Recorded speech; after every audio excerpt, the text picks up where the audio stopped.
All right, so today's going to be the first listening session of a new series. I'm just going to randomly select it here. Um, yeah, the numbers in brackets on this list are like the number of scores roughly I have. So let's see. Odds are it'll be something small.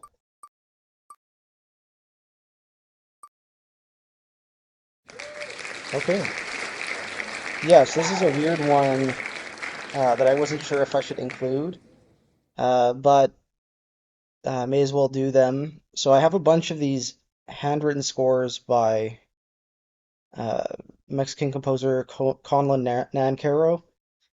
If you're familiar, he has hundreds of player piano studies. I may as well just talk about him first. So his studies for player piano, okay, I lied. There's only 49 of them. Um, but he was exploring like complex rhythmic things beyond the abilities of human pianists. So these are like sort of proto electroacoustic pieces. And Ligeti really loved them and was a huge proponent of them.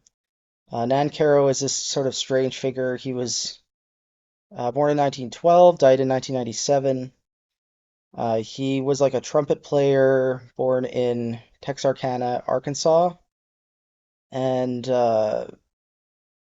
he studied with a number of like American composers, some of the biggest names at the time.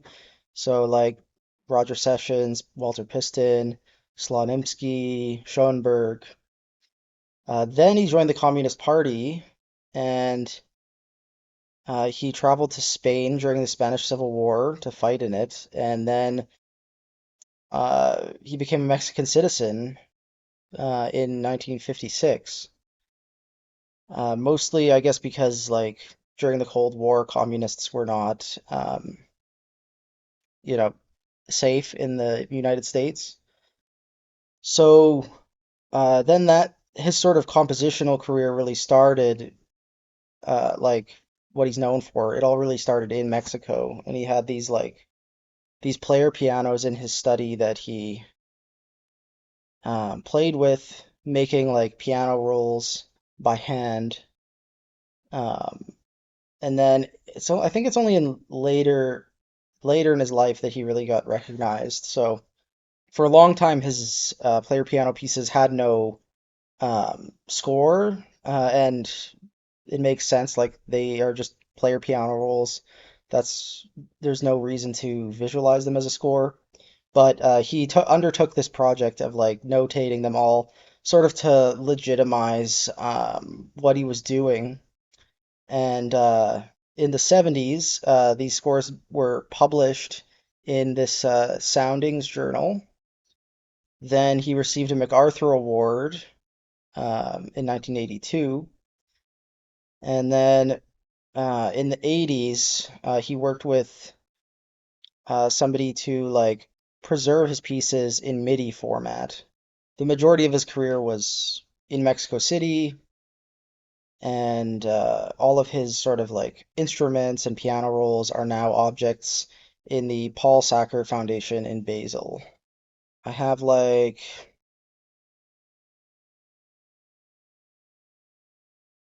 I think I said 12 in the spreadsheet, but number three is broken up into a bunch of separate movements. So I think I'm just gonna do this in 8 episodes. So yeah, this is volume 5 that we're looking at here, which contains study number 2, 6, 7, 14, 20, 21, 24, 28, and 33. And here's study number 2. You can see this is the composer's handwriting. Looks like it's in 5/8 against 3/4, and we have polytempo stuff, so quarter equals 69 against eighth equals 115, and then a third voice enters. This might be the more complicated one at quarter equals 86 and a quarter. And this third voice is actually has this melody and an accompanying 3 note chord thing. So it's kind of got like two bass lines and a melody, and then Another melody comes in later. By the end of the piece, we still just have the four.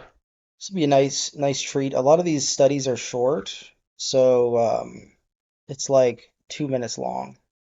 I'll provide a link to that video in the video description, and yeah, please enjoy our little excursion into Nancarrow's world over the next maybe 2 weeks of listening. Sweet. So I might listen to it a second time, but yeah, it gets up to five voices at one point. It's one of the, I guess, boogie woogie ones, like the early ones have sort of like jazz influence. This one we're going to be looking at next is called the Boogie Woogie Suite, study number 3. Um, this one, it's kind of interesting. Like it has almost like a three-part canon thing going on, and it's just like a layering of voices. But it has this baseline idea which kind of falls into the background, which is very like noisy. It manages not to line up with any voice really. Um, and I guess it's kind of interesting seeing how he decides to notate this stuff instead of he really avoids using like tuplets or anything like that. He just uses like polytempo to describe what he's doing. And seemingly he kind of like carefully lays out the measures and where they fall. So this probably would have been a process of like lining up the measures first, then fitting the notes in. Um, and it sort of emphasizes those big moments where measures actually line up, which I think is helpful as a listener.